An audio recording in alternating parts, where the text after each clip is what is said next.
2 weeks ago, we Chinese celebrated the Mid-Autumn Festival, also known as the Moon Festival, a traditional holiday of family reunions, the moon cakes, and all the cultural sentiments around the moon.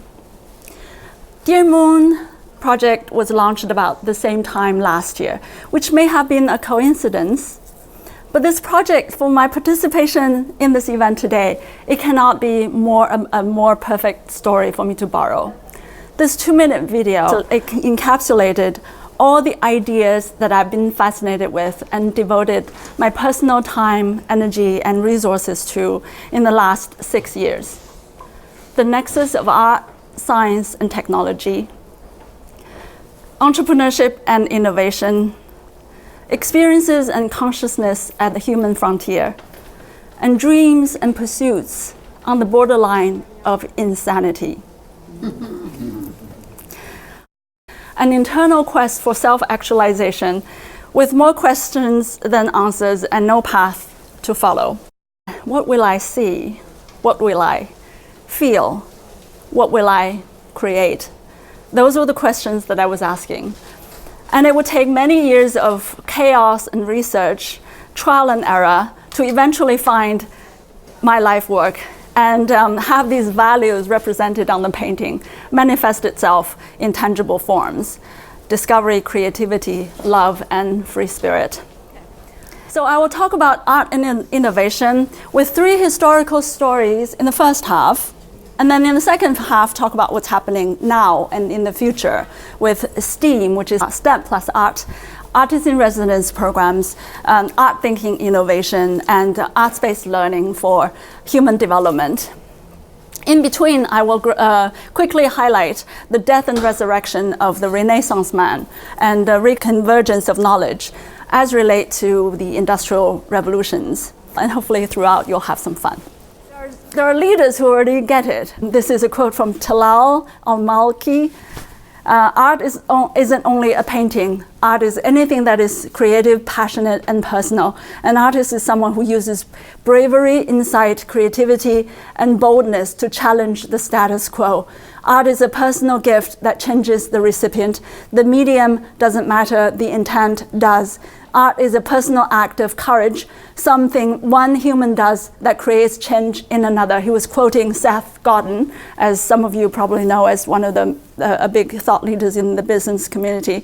Timothy Krause is a student in the personal leadership stream of LEAD.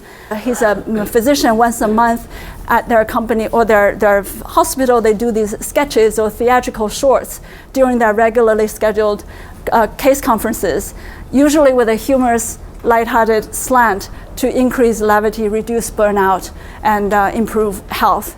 And he will be soon hosting a training session called Art Speaks, collaborating with a curator to help physicians develop skills for perspective taking.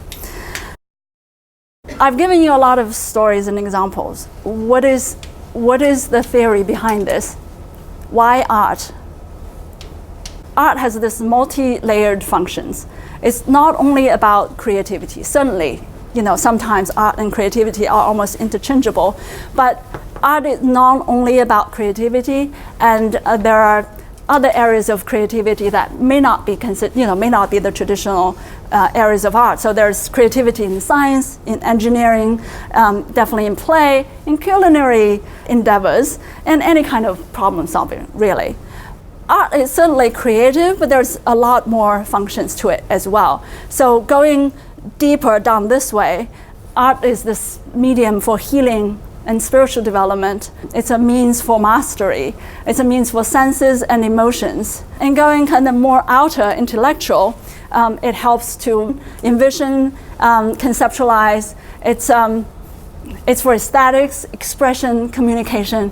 It is also critical inquiry and social purpose, like what we saw in Joseph Beuys. So what does that mean to individuals? Remember the routing that you talked about, Molly. On the one hand, art gives you this emotional, social, and spiritual routing, going down deep. And on the other hand, it powers this creative growth. And art kind of is that sunshine, the air, the water, and the nourishing soul for the development of this whole being. What does it mean for business? Translating that into kind of more business language. It at least has 3 areas where it helps. It cultivates people, culture. It catalyzes ideas and ideals, innovation, and it helps communicate to your market, branding. We're now in the 4th industrial revolution, which is characterized by this fusion of technologies that is blurring the lines between physical, digital, and biological spheres. And now it's necessitating the reconvergence of knowledge. So coalescence is better suited now, and it's re-emerging. We're moving from an information and knowledge age to an age of imagination, of dreams, especially with AI and robotics and all the machines becoming smarter and more powerful. We have to rise above machines to be their master instead of slaves. And this is our approach in tackling that. Hopefully you see yourself and art and innovation somewhat differently now. And if you have a dream, keep it alive. And even if you don't want to really live the artist way, which can be hard and rewarding, definitely tap into that part of your potential. Whatever your moon is, I wish you a fulfilling journey towards it. And thank you very much for sharing the time with me.